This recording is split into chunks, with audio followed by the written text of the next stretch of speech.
Chris from Tech Tablets here. Just a quick comparison between the Teclast X16HD 3G and the PiPo W3F. Both of these machines you can get in dual boot. PiPo have just started to release this tablet in the dual boot configuration now. You can buy that, so it's got Android 4.4.4 and Windows 8.1. The same goes for the Teclast X16HD. That is also dual boot. Difference in storage between both of these.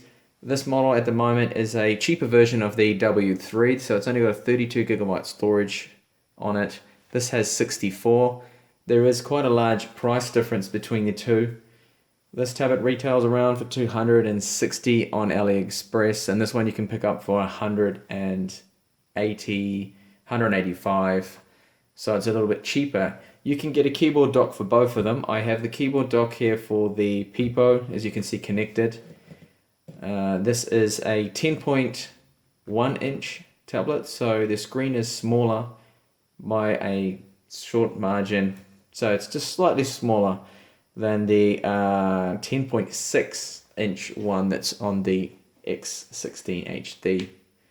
This is a 16 by 10 ratio on the PiPo, and you have a 16 by 9 ratio. So you have 1920 by 1080 resolution on this tablet right here, and then you get 1920 by 12,000 resolution.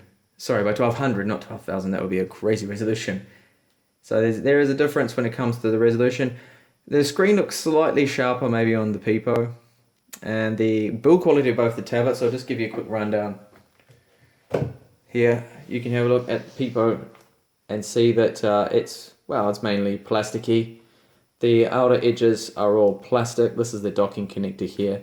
It's all quite plasticky along here. What you do get is a nice full-sized USB 2 port. Both of these ports can power 2.5 inch hard drives without any problems. On the Teclast you need to have a powered hub to do that. So you have a micro SD. This does support 3G, but this model that I bought, it didn't actually come with a 3G SIM card. The modem, sorry, that you put in the side here. So it's a plasticky build. It does have a metal backing here. Both of them have 5 megapixel cameras on the back, 2 megapixel cameras on the front. Overall, I like the build quality of the Teclast better. It has a nicer feel to it, more solid, slightly thinner as well. Probably because it doesn't have that full-sized USB port. So that means it's a little bit thinner. You get the speakers on the left and right on the Teclast. And with the PiPo, these speakers are on the top. Placement for HDMI port is a little funny on the Teclast. It's right here at the top. It's all on the left side on the PiPo, and you get the micro USB port here on the top.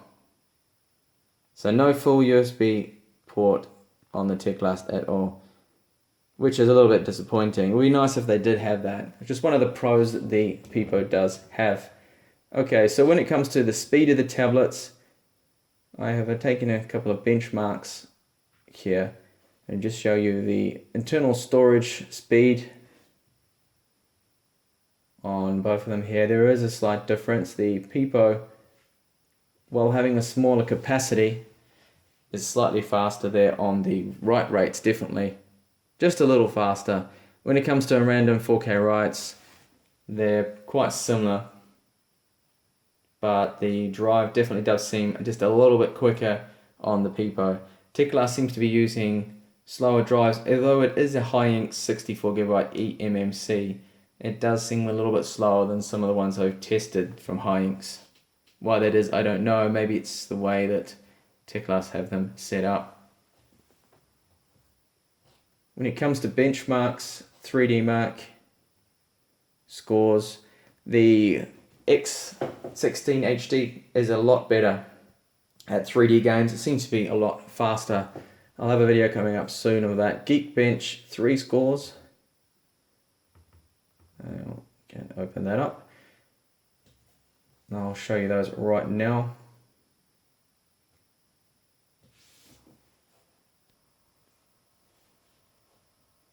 You can see they are very similar. There's basically hardly anything in them. Although this tablet here has the Atom Z3736F, it can turbo up to 2.16.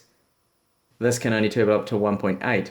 But the difference when it comes to multi-threaded, multi-core score there, it's basically the same. There's only a 4-point difference there between them. So that's nothing really. It's only a single core. You get another 100 points exactly out of the Teclast X16HD. And here you can see the PC Mark scores are almost identical. There's basically nothing in them at all. The difference there is minimal. Transfer speeds on both of them through the USB ports, you're looking at around 40 megabytes per second, 38 transferring over to a fast flash drive. It's not too bad the speeds there, but it would be nice if one of the devices had USB 3. Definitely allow for some faster speeds there. The PiPo W3, this is just the little brother of it, does support USB 3, so maybe if you want USB 3, that's maybe a model to look at. It's the PiPo W3. That does retail for around 300 US, so it's a little bit more expensive, well, $100 more expensive than the PiPo W3. So which of these tablets would I buy? Well, personally, I would go for the PiPo because it does have that full-sized, full-powered USB 2 port, and that is really handy to have. You do have docks, of course, on both of them, and I'll just quickly demonstrate that I can use the dock for the PiPo. I can use that with the Teclast. It docks in there. It's just a little bit bigger, the tablet, than the actual dock/keyboard case combo that it has. And the trackpad works, just swiping from Windows, gestures and everything works fine. Although that's not actually the keyboard that's meant for it, it does work just fine without any issues. And these keyboards sell for around 20 US, so they're pretty cheap to pick up, 20, 30 US from AliExpress again. So if you do want a keyboard, Teclast does sell an official version for this model, and I think it's a lot more expensive. It's probably around $50 or $60, but it will be the full length. So it'll come out to here, be the full length, and give you proper protection of your tablet when you're moving about. And it does fold up quite nicely. Just like that. You have the case and protector, but you can see, of course, with that it's sticking out. So you could damage the sides quite easily with that. Also to mention here, I found that the camera on the PiPo, the 5 megapixel rear facing camera, is really bad. It takes awful washed out pictures. It doesn't seem to get the color saturation or the gamma correct. It seems just to be too light. That doesn't have good exposure. The camera on the Teclast does seem to be a lot better at taking photos. They seem to come out sharper, a little bit clearer, definitely better colors than the PiPo, which is just really bad. That's another issue with this tablet is, well, my one at least, I cannot activate Windows. It comes with Windows 8.1 Pro, not Windows Bing. This has Windows Bing, which is a Bing search engine, is part of the actual operating system. They set your search engine to Bing. That's basically it. It's just normal Windows 8.1. It's like Windows Home. But this has Windows Pro in it, but I can't activate it for some reason. There is an issue with that. I'm in touch with my seller at the moment, trying to get that sorted to see if they have a proper CD key for me that's going to work, which is one thing to consider there, because if you need to buy a license for that, that is quite expensive. Definitely need to factor that into the cost of it. So trying to activate that is just not going to let me do it. For some reason, this key has been used too often. Windows even tells me that you might need to get in touch with the store or company you bought Windows from and buy a new key. They offer you to buy a new key, of course. So you can just see here the rear facing camera on the Teclast. I'll take a few images.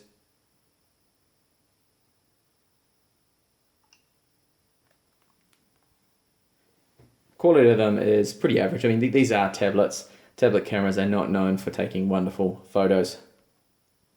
Even my Surface Pro 3 takes a bad photo. It doesn't even have autofocus. figure that one out. Microsoft released an amazing all-in-one tablet, and the cameras don't. The rear camera does not have autofocus. Big slip up if you ask me. Alright, so between both of these tablets, yeah, personally I would probably go for the PiPo. This is a nice tablet. I do like the build quality, but just the USB 2 port, full-size one, and being powered, this is the one, the PiPo, would definitely be the one I'd lean towards getting. And of course, both of them, well, they do have Android now coming out on the PiPo. You're only limited to 32 gigabytes of storage, which is an issue if you're going dual boot. You're really only going to have about 6 gigabytes free in Android and around 10 free in Windows, which to me is not enough either. I wouldn't be too happy with that. Hopefully, PiPo are going to release dual boot on their W3 model with the 64 gigabytes.